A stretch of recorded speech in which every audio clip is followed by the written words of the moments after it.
to It's the escape. iPhone. It's Apple. We should all sue Apple because Apple created the iPhone and it changed humanity forever. Because everyone now is so addicted to staring at your phone all day that I think that there's a correlation between everybody staring at their phone for 2, 3, 4, 5, 6, 7, 8 hours and then bonding and connecting with others. So like, how could you have such a bond with the iPhone and then like you should have bonds with other humans and procreate. Like God put us here. I think we need to. I agree, but I think we need to be able to teach people to use it better. Like I like that we have the tools. That's because you're addicted to it. I am addicted. I am for sure addicted. Yeah, that's just the addiction. That's the addiction talking. But I also look at the ability. Denial.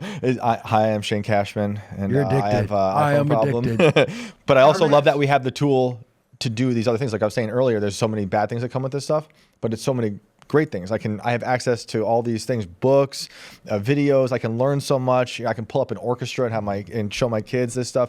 There are things that I really do love about it. And I don't think taking it away is great. I think teaching people how to use it. There's in Harper's Ferry, the parking lots, the parking spaces require you to have a smartphone, and there's a bunch of, probably most parking lots these days. It's QR code pay. Mm-hmm. And so I was parking over Labor Day weekend, and we went to this parking lot. We asked the guy how to pay, and he's like, there's the sign with the QR code.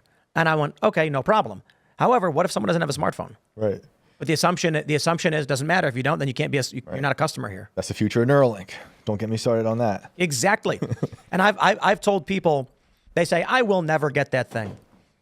Here's an example. You're going to pull into a parking lot and you're going to say, how do I pay? And they go, NeuraLink. Yep. And you're going to go, I don't have one. Not even. You're going to just think it. True. True. You're going to think, okay, I'm parking here. And they're going to be like, you should already be paid on your NeuraLink. Be like, I don't have one of those. I'm like, well, then I don't know how you pay. You're going to get towed. Yeah. Or to be fair, you won't be driving your car at all at that point. That's right. It's a bigger question of how do I get a car? You NeuraLink it. Right. You neural connect it. Right. You request it through the app. It charges your account. This is the funny thing about social credit score. We're almost already there as we're getting away from cash. 100%. And influencer jobs don't seem to make sense. If there are people who have the approved narrative and they make a lot of money. Yep. The system has been censoring and trying to shut out anybody who has a narrative that's not approved. And the money you get is just they don't need to give you a score of 1 to 1,000 or whatever, because you're just going to have money or no money based on the social things you do. That's it.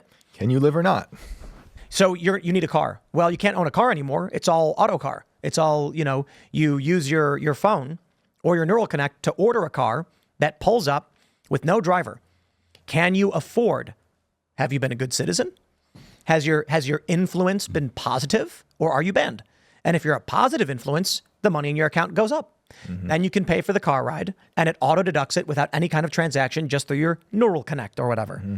That's the scary reality of the future, where we're going. And people who say, I won't do that, maybe you'll live in a homestead out in the middle of nowhere, which the machine state will be fine for you to do because you'll have no influence, and then you'll eventually just cease to exist. Yep. Yeah, the digital age is moving so rapidly right now, and the way that information is communicated and transferred. I've learned quite a bit about the digital marketing recently, only because I'm involved in this film. I wasn't really, I'm not real big on social media, and but I've met many of these influencers recently that attended some of our red carpet. And it's really amazing how many people can earn like $50,000 or $100,000 a month. Mm-hmm. I just can't even believe it. I mean, I look at the content they're putting out, and I'm like, well, it's like not bad. They're famous people that have 5 million followers, and I'm like, holy shit, they're making like they're rich. Like they make like $50,000, $100,000 a month. The whole digital with millions of followers, you're making way more. What? 5 million followers, you make even more than that. Substantially. Oh wow! Then I was with some people. I was talking to a group of people. There was a couple really interesting girls that are supporting us. I can't recall their name. I've met so many people that are supporting our movie right now. These two girls have like a LinkedIn that has 200 or so other followers, or 2,000 or whatever it is. They built like a LinkedIn thing, and they offer services for all these other influencers. And then they are supporting us in our movie, and they brought some big influencers. I had a party at my house I have the Scarface, the home that was in the movie Scarface. Really? Yeah, with Michelle Pfeiffer goes up and down the elevator. We don't like it. My wife and I don't like owning that house because all these boats go to our backyard and take photos. People run up to our stainless steel doors. We don't have a gate or anything, and they're all running up there and taking photos and stuff like that. But now that I'm supporting this movie and another one, I'm like, hey. Well, let me give you an example. Travis Kelce just signed a $100 million podcast deal. So it's over 3 years. It's $33.3 million per year. What? And he has, I think, like 2 million subscribers. What? For 2 million subscribers, and he's getting $30 million a year? 33. I think he's splitting with his brother, but that's aside. That's besides the point. I mean, he has a podcast. It's his business, him and his brother, whatever, and that's the deal. 33 million. The Call Me Daddy woman, what does she get? Like 200 and something million? I don't know what the exact number is. So I was talking to these young people, and I was like, hey, here, listen to this. And I had like 20 of these influencers, and they all had like, I was like, wow, the follower, you got 1 million, 2 million, 3 million, 4 million followers, 5 million. And I was like, and you look at them, and I was like, they don't really look like giant celebrities. They look like us. Like, I was like, holy shit, like these are powerful influencers. And so I started talking to them about our movie, and then I kind of pivoted and switched gears and said, look, you guys are in a position to use your voices, okay? And you've all been very successful. And it reminds me of what I was like when I was in my low 30s. And I recommended to them, and I said, all of you are entrepreneurs, just like I was in my low 30s. And all of you should really take a moment and think about trying to help others. Because if you give 5 or 10% of your energy every day, okay, it could be money, it could be creativity, and it could be using your voice. And I told them, it's going to make your business better. It made my business better. It made me being generous and giving back and having a good heart.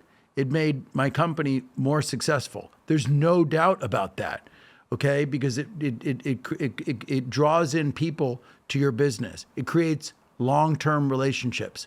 All the guys in my business that were other bond traders and sales guys, and all the guys that were entertaining clients in the wrong way, that didn't have the same ethics, and they didn't have the same family values as me, okay? Where I take care of my family, all my extended family and everything.